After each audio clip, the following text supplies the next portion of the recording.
C'est une sacrée année cinéma que nous avons eue en 2024, non? Quand je dis sacrée, je dis cela dans le sens le plus surprenant possible. Parce que clairement, pour le coup, elle n'a pas été si intense que cela en film important. Et même, si on fait le véritable bilan de cette année d'un point de vue sortie, la plupart des gros films attendus par le grand public n'ont pas du tout été à la hauteur de ce que l'on aurait pu imaginer de la part de tels projets. Ce qui est plus étonnant, c'est la diversité des propositions que nous avons eues cette année. Et pour le coup, les surprises ne sont pas forcément venues de là où nous les attendions. Si tout de même certains gros morceaux de cinéma ont su s'imposer auprès du grand public, le film qui a cartonné cette année, un petit truc en plus, démontre bien que c'est véritablement le bouche à oreille qui est redevenu l'un des principaux dénominateurs du succès en salle d'une œuvre de cinéma. Là où depuis de nombreuses années il est évident que c'était les chiffres, la publicité, les attentes et les besoins des spectateurs qui prédominaient dans la tête des producteurs de cinéma, ce long métrage n'est que la surface d'une démonstration totale que j'aime à appeler l'appel des spectateurs, ou la parfaite synthèse que le cinéma reste un art imprévisible où l'on peut littéralement être surpris à chaque nouvelle sortie. Cela étant,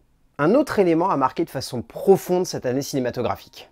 Un élément qui me touche tout particulièrement, parce qu'il aborde une forme d'expression qui mêle habilement émotion, sensation, spontanéité, justesse du trait d'un dessinateur et participation active des hommes et des femmes derrière un ordinateur également, car en 2024, le cinéma d'animation était clairement au rendez-vous, que ce soit auprès du public, où l'on peut indéniablement dire que Vice Versa 2 et Vaiana 2 ont régné sur le box-office, que dans les sphères plus autoristes du 7e art, comme avec la plus précieuse des marchandises, que dans l'animation japonaise pour ne citer que Look Back qui fut un petit événement de rentrée cinéma en septembre. Avec tous ces noms, on se rend bien compte que l'animation a eu une part importante dans le cinéma de cette année et que cela démontre une nouvelle fois que cette forme d'expression du 7e art rayonne à travers le monde pour sa richesse et sa diversité, prouvant que tous les pays, tous les auteurs, tous les graphistes, tous les animateurs peuvent trouver l'expression parfaite du 7e art dans les traits d'un personnage dessiné sur une feuille de papier ou programmé sur un ordinateur, donnant une liberté quasi totale à des artistes parfois de l'ombre qui peuvent, durant un instant, trouver un peu de lumière. Et surtout, cette année encore, il faut saluer la richesse de notre cinéma hexagonal.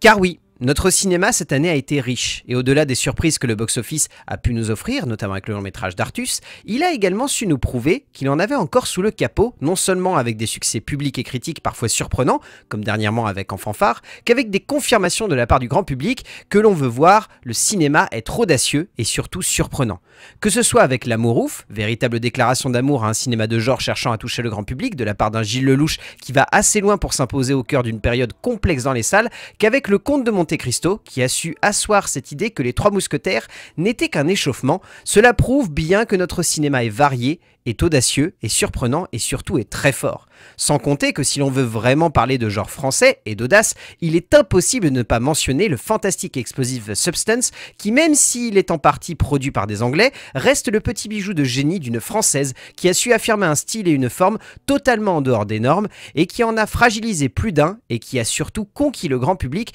jusqu'à l'autre côté de l'Atlantique et du Pacifique également, soit un véritable coup de force. C'est un peu de tout cela qui m'a beaucoup plu cette année. Si je devais synthétiser ce qui a marqué mon année, c'est cette sensation de voir le public être curieux, ne pas s'enfermer dans une forme de facilité quant à ce qu'il faut voir et à ce qu'il doit voir. Et même pour une fois, vu qu'il n'y a pas eu tant que cela de gros blockbusters, qui s'est imposé au box-office en tout cas du côté américain, on a pu voir de belles choses émerger dans une période où d'ordinaire, ceux-ci se seraient royalement plantés. Au fond, 2024 a été une bonne année cinéma, une année où il n'y a pas forcément eu tant que cela de grands films, voire de chefs-d'œuvre en devenir, mais une année où il y a eu une diversité évidente, où le 7e art a été surprenant, a été étonnant, a été fort et prenant, et surtout nous a fait voyager, et nous a poussé à la curiosité parfois pour de mauvaises raisons, mais parfois également pour mieux nous passionner, pour mieux nous emporter, nous faire vivre des choses folles, et cela, c'est ce que j'aime profondément dans le 7e art, et je suis content que cette année ait été à cette image.